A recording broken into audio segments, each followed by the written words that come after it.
Hi అండి. తోటకూర ఎప్పుడు చేసినా టేస్టీగా రావాలంటే ఈ విధంగా చేసి చూడండి. చాలా టేస్టీగా ఉంటుంది. ఇంకో ముద్ద ఎక్కువే తింటారు.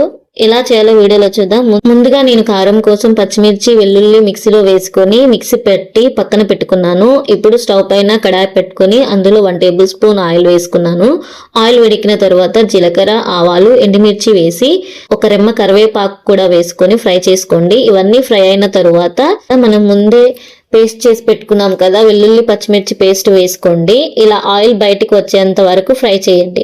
ఇప్పుడు 1/2 టీ స్పూన్ పసుపు, ఇంగువ వేసుకొని మరొకసారి ఫ్రై చేయండి. నేను ముందే టమాటోలు, తోటకూర ఈ విధంగా ఉడికించి పెట్టుకున్నానండి. ఇప్పుడు అది ఇందులో వేసుకొని ఒకసారి కలుపుకోవాలి. ఈ విధంగా కలుపుకున్న తర్వాత టేస్ట్కి సరిపడా సాల్ట్ వేసుకొని మళ్ళీ ఒకసారి కలుపుకొని మూత పెట్టి ఆయిల్ బయటికి వచ్చేంత వరకు వీడియోలో చూపిస్తున్న విధంగా ఉడకాలండి. ఇప్పుడు ఒకసారి కలుపుకొని స్టవ్ ఆఫ్ చేసి వేడి వేడి అన్నంలోకి నెయ్యి వేసుకొని సర్వ్ చేసుకొని తింటే సూపర్గా ఉంటుంది. మీరు ఒకసారి ట్రై చేసి ఎలా వచ్చిందో కమెంట్ చేయండి.